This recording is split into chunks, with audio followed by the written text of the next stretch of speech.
దేవుడి స్తోత్రంలో నా సాక్ష్యము అనేకసార్లు చెప్పిన మన సంఘంలో ప్రభు నన్ను ఎంతో ఆశీర్వదించాడు. నా బిడ్డల జీవితంలో చేసిన మేలు చెప్పాలని ఆశపడుతున్నాను. అయితే ప్రభు కువైట్కు నేను 80లో వచ్చిన, 84లో ఇండియాకి వెళ్ళిన.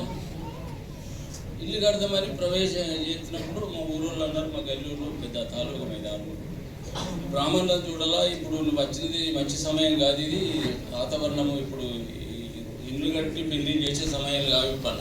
నేను ఏ ప్రభుని నమ్ముకున్నా, ఏ పంచాంగం లేదు, ఏ బ్రాహ్మణుల దగ్గరికి లేదని ఇల్లు ప్రారంభించాను. ఇల్లు ప్రారంభించినప్పుడు ఇంజనీర్ అన్నాడు, ఎన్ని రూములు ఎట్లా కట్టాలంటే, నాకు 2 కొడుకులు ఇస్తారు, 2 బిడ్డలు ఇస్తాడు దేవుడు. 2 కొడుకులు కరెక్ట్ భాగాలు పంచుకో, గొడవలు కాకుండా మంచిగా 2 కొడుకులకు కట్టే భాగాలు పంచుకుంటే సరిగ్గా రాలని ఇచ్చాను. చెప్పాను, పిసోడా నువ్వు స్త్రీముఖం ఎరగని వాడు, భార్యకు నీకు సంబంధమే లేదు, నీ భార్యకు నీకు నువ్వు సంసారం చేయడం, పసిపిల్లగా పోయినావు, వచ్చినావు, నువ్వు దేవుడవా, నువ్వు గత చెప్తున్నావు అన్నారు. లేదయ్యా నాకు దేవుడు ఇస్తాడు తప్పకుండా అన్నా. కొందరు అన్నారు ఆయన డబ్బు పట్టుకున్నారు. అంటే 2 కొడుకుల కొరకు 2 కొడుకులు 2 బిడ్డలు ఇల్లు నేను ప్రార్థన చేసుకుంటూ ఇస్తాడన్న ప్రారంభించాను. అలాగనే కట్టాడు. ఇంజనీర్ ప్రారంభించిన స్టార్ట్ చేసి కట్టాము. దేవుడి స్తోత్రంలో 2 సైడ్ల 2 రోడ్లు ఉన్నాయి. ఏసే సత్యము జీవము, ఏసే సత్యము జీవమని 2 డోర్లకు రాపించాను. అయితే ప్రభు వచ్చిన వాళ్ళు ఏంది ఇట్లా రాసినట్టు క్రిస్టియన్ వాళ్ళు అన్నారు. మా గల్లీలో మేమే మొట్టమొదటి క్రిస్టియన్, నేనే దేవుని నమ్ముకున్నప్పుడు. అయితే ప్రభు నా పెద్ద కుమారుడిని ఇచ్చాడు. ఒక కొడుకు సరిపోయాడు, 2వ కుమారుడిని ఇచ్చాడు. ఇచ్చినప్పుడు అది ఆదివారము రాఖీ పండుగ రోజు. భారతీయ హాస్పిటల్ నిజామాబాద్లో నా భార్య డెలివరీ అయితే, అమ్మా మీరు క్రిస్టియనులు కాబట్టి క్రైస్తవులు ఆదివారము ఆరాధించే పరిశుద్ధ రోజు ఇవ్వాల, నీ కుమారుడు పుట్టిండు, మరి ఇవాళ రాఖీ పండుగ భారతదేశం అంతా సెలవు రోజు ఇవ్వాల, మంచి సమయం దేవుడికి మంచి కుమారుడిని మంచి రోజులు ఇచ్చాడమ్మా. నా కొడుకు ఏం పేరు పెట్టాలని ఆలోచించేలాకే ఇరాక్ వచ్చేసింది, కువైట్ ఆక్రమించుకున్నది. ప్రపంచం నుంచి ఎక్కడ టెలిఫోన్ కువైట్కి రాకుండా, కువైట్ నుంచి ఏ దేశం ఏ టెలిఫోన్లు పోకుండా సద్దాం హుసేన్ ఇరాక్ గవర్నమెంట్ టెలిఫోన్లని కట్ చేశాడు. ఇరాక్ ఆక్రమించుకొని ఇరాక్ పరిపాలిస్తున్నది ఈ దేశం.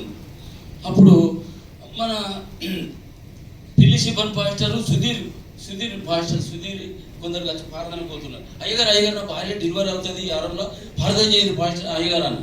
దావిదయ్య నీ కొడుకు పుడితే ఇమానియల్ అని పేరు పెట్టారు కూడా. ఎప్పుడు బిల్డింగ్లో తొందరగా వెళ్ళిపోయారు. ఇమానియల్ అని పేరు పెడతాం ప్రభు, నా కొడుకు పుట్టిండు. భార్య ఫోన్ చేసింది, ఒక లెటర్ పంపించింది, ఇరాక్ గవర్నమెంట్ తెచ్చి ఇచ్చిండ్రు, ఇరాక్ గవర్నమెంట్ పరిపాలిస్తే ఇమానియల్ అని రాసిన పంపించింది. ఇక్కడ నుంచి ఇరాక్ బగ్దాద్ పోయింది, బగ్దాద్ నుంచి ఇండియాకు పంపుతున్నారు లెటర్. అప్పుడు ఇమానియల్ అని పేరు పెట్టేటప్పుడు పెద్ద అయ్యగారిని అడిగిన, అయ్యగారు నా కొడుకు పేరు ఇమానియల్ పెట్టినది, ఇది ఏమైనా తలాపు ఉన్నది, మీ తండ్రి పేరు ఏంది అన్నాడు. మా తండ్రి పేరు ఆనంద్ అన్న. Short cut Anand, Emmanuel Anand అని పెద్ద అయ్యగారు ప్రార్థన చేసి పేరు పెట్టాడు. దేవుడి స్తోత్రం. తర్వాత నాకు ఇంకో కుమారుడు నా భార్యను తెచ్చుకున్న కోయిట్కు ఇంకో కుమారుడు పుట్టాడు. రోజు ఓగూరు జాయిన్ అయిన మెటర్నిటీ హాస్పిటల్కి తీసుకొని పోయిన నా భార్యను తీసుకొని పోతే నా కొడుకు పుట్టాడు. ఆ రోజు ఆగస్టు 50. దేవుడు స్తోత్రం. ఆగస్టు 50 మంచి రోజు అయ్యా, నీకు మంచి భారతదేశం అంతా చెరువు రోజు ఆగస్టు 50 నీ కొడుకు పుట్టింటే. అప్పుడు Jerry pastor English America pastor ఉండే. పాస్టర్ నా కొడుకు పుట్టింటే ఏం పేరు పెడతావు? మేడంలు వచ్చి ఇక్కడ ఉంటుంది, మేము పేరు పెట్టుండ్రన్న pastor Jackie madam Jerry pastor ప్రార్థన చేసి జోషువాని పేరు పెట్టాను. దేవుడు స్తోత్రం. తర్వాత నాకు బిడ్డ పుడితే ఇమానియల్ బాబా దగ్గరికి వెళ్ళిన. బాబా నాకు ఇలా కువైట్ న్యూజిలాండే బిడ్డ పుట్టింది బాబా, నేను ఏం పేరు పెడతావు బాబా? Emmanuel pastor దాటిపోయినా.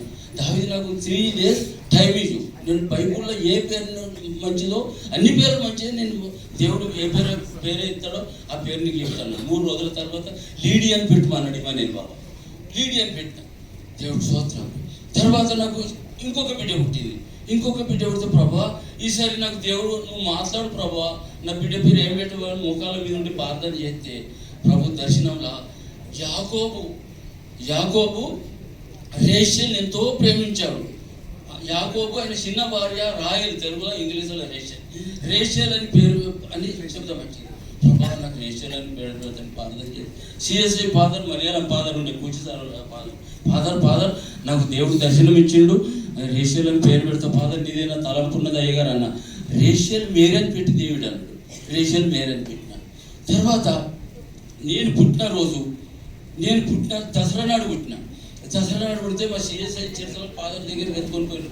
అయ్యగారు నా కొడుకు పేరు దసరా అని పెడితే, దసరా కాదు దావీద్ అని పేరు పెట్టి జిల్కర్ బాప్తిజం ఇచ్చి దావీద్ అని పేరు పెట్టాను.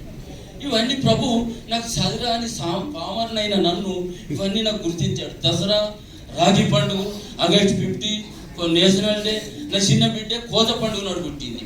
ఇంగ్లీష్ వాళ్ళకి పెద్ద కోత పండుగ మట్టి కింద పెడితే జనం అంతా పుల్లు చనిపోయేటట్టు తమాక. ఆ రోజు కోత పండుగ నాటి నా చిన్న బిడ్డ పుట్టింది. కోత పండుగ రాగానే నా బిడ్డే పుట్టినరోజు నాకు జ్ఞాపకం అవుతుంది. ఇవన్నీ ప్రభు కృపలో నన్ను దేవుడు ఎంతో ఆశీర్వదించాడు. నా జీవితంలో అనేక మేలు చేసినందుకు దేవుడు స్తోత్రములు. నాకు ఈ తెలుగు సంఘంలో నన్ను ఎంతగానో ఆశీర్వదించాడు. బొంబాయిలో బాప్తిజం తీసుకొని వచ్చిన మన సంఘంలో పెద్దయ్య గారి ప్రార్థన వలన తెలుగు సంఘంలో నన్ను ఎంతో ఆశీర్వదించినందుకు దేవుడు స్తోత్రం చెల్లించి మీ అందరికీ వందనాలు చెప్పి నా సాక్ష్యం ముగిస్తున్నా. నా కొరకు ప్రార్థన చేయండి.